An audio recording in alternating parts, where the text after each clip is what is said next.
We have Pablo Vegas on behalf of ERCOT, testifying neutral as a resource witness. Any questions, Representative Anchia? Thank you, Madam Chair. Have you been here all night? I have. Good evening. So It's been a good conversation. So you've heard. Thanks for coming on up.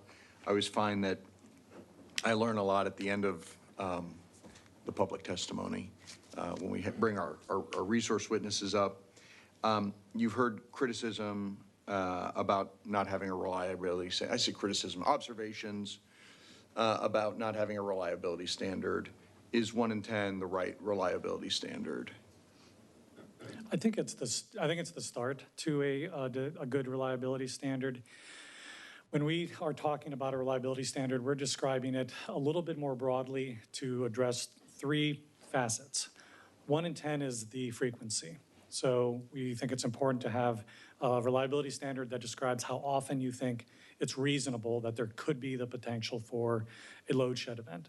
The second piece would be the duration of it. So if it happens 1 every 10 years, how long can it happen for? Can it be for 2 hours, 8 hours, 4 days?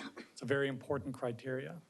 And then I think the third important factor is around the magnitude of it.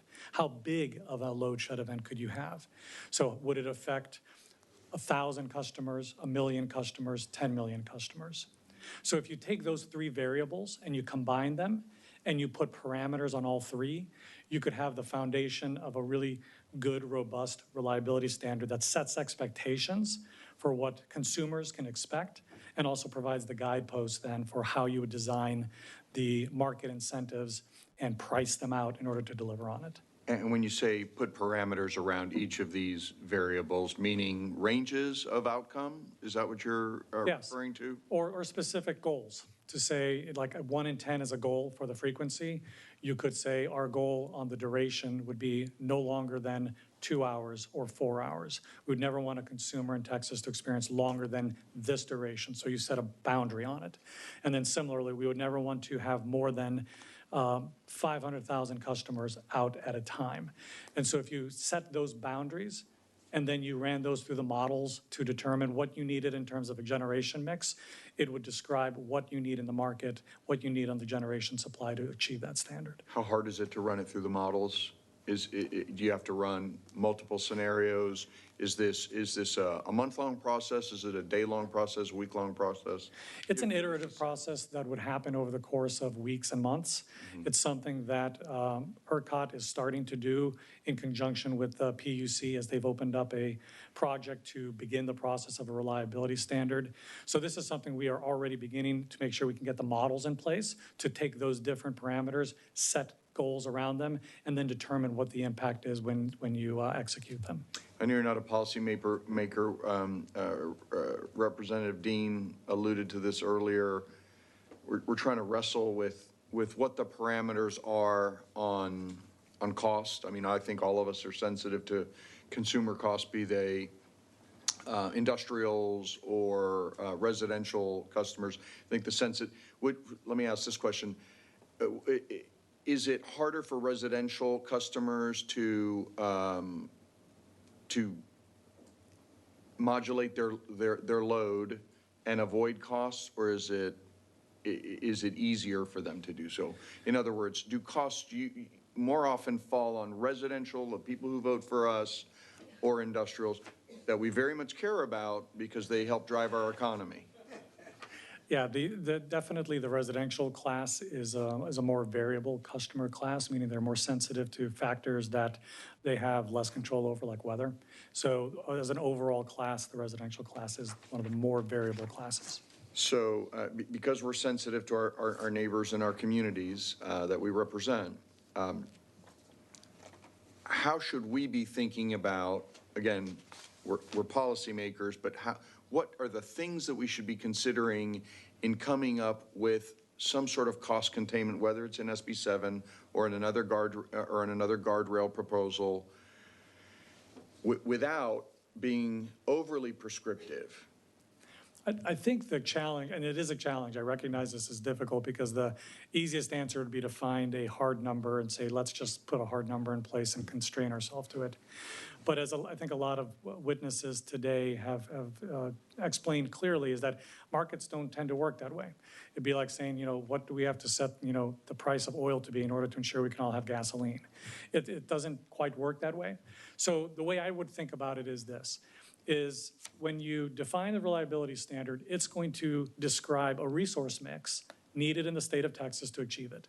That means how much dispatchable generation, how much based on expected renewables, how much expected based on load growth. It's going to describe a picture, and that's what the E3 model did that you all got a chance to see. It described a future in 2026 where there would be a certain amount of retirements that would occur over the next 3 years, and that a net new amount of 5,600 new megawatts of generation would be developed.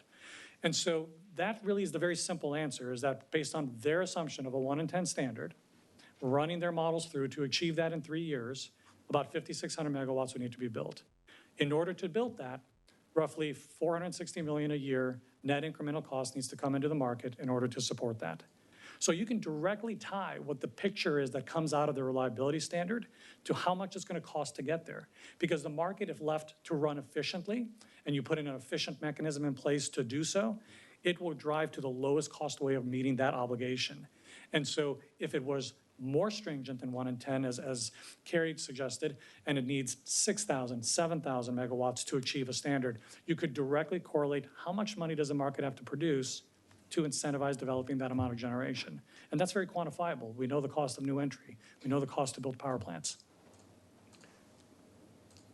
So I'm here, I'm going to repeat back to you a couple of elements. One, whatever the cost cap is, it should have some dynamism built in it. Exactly. To be responsive to the market. So maybe it'd be more formulaic than a hard cap. That's a very good construct, yes. However, let me push back on one of the things that you mentioned. You said E3 looked at 1 in 10 and ran its model off of 1 in 10. Mm-hmm. Did they look at duration or magnitude? No, they did not have those parameters. They used what most ISOs in the country use, which is just a frequency reliability standard. So that they may have used an incomplete composite of factors in order to achieve their potential results, outcome scenario. Their outcome scenarios. It's actually far more dynamic, and there are far more variables that one would need to run in order to come up with the right bands or ranges of outcome for each of frequency, duration, and magnitude. That's correct. Okay. That's fair. PCM will take, if you did it, will take at least until, what, the end of 2025, early 2026, operationalize, do rulemaking, stakeholder engagement. It's going to take time. I think that's a good. Is that a fair window? Yeah, it's a fair window. Good. We're going to be back in session in January of 2025. What sort of things should we be looking for in implementation to make sure that ERCOT is being cognizant of costs that we all care about for our constituents? Like, you see what I'm getting at? We all want a cost-constrained program, but knowing that it's going to take time to run models, operationalize, that the E3 study may not have used all the variables. Still a great deal of uncertainty for all of us. What should we be putting in place in a guardrail bill, SB7, or other proposal that would give us some level of comfort between now and the next legislative session that our constituents, residential consumers especially, but also industrial consumers, are not going to be adversely impacted? So I think probably the best thing that you could ask for is to get progress reports on, first off, the definition of the reliability standard that's recommended through this working process. That's going to be a broad stakeholder-led process. And then based on that reliability standard, the picture should be clear on where the Texas market will drive investment in order to achieve that reliability standard. So in advance, even of anything going live and anything being utilized, you will be able to see a picture of what that should look like following the establishment of reliability standard. Because then with that standard, you can run models, and that'll tell you how much new generation would be needed in order to get there. And it'll also tell you effectively what the cost should be in the market to achieve that. All of that would be before the systems would be live. How do we, and I apologize that this is iterative, this will be my last question, but how do we align interests? Your interest, PUC's interest, legislature's interest, how do we align those things so that we don't have to actually put a hard number in a bill, but so that we're all rowing in the same direction? I think ultimately, if all of our interests are aligned, the market will respond, right? That's right. And I think, and there will be downward pressure on costs in everything that everybody does. that's right. And I think the way to do that is to put in place a dynamic price cap structure that is understood by the market, that would allow in any given year for flexibility to move up and down depending on all the many factors that will determine how the PCM will get priced in a given year. Because something that's not as intuitive about this PCM construct is that the PCM itself, its ability to have a cost, is really directly tied to the cost of the energy market overall.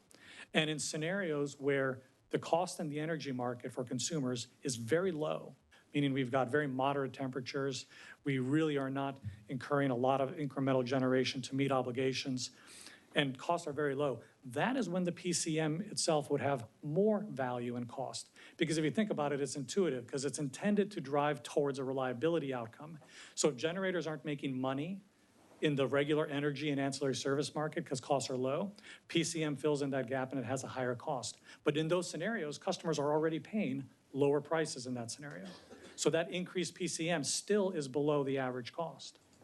It's when market prices are very high, when there's a ton of money going into the energy market because the market's tight, that the PCM value actually has a very low value. It doesn't need to have any dollars in it to incentivize reliability because it's all coming through the energy market. So it's a dynamic, it's almost like a seesaw. When energy prices are high, the PCM value is low. When energy prices are low, the PCM value goes up. And so customers benefit in the high cost years because PCM brings the cost down. And in the low cost year, it raises cost, but it keeps it below the averages.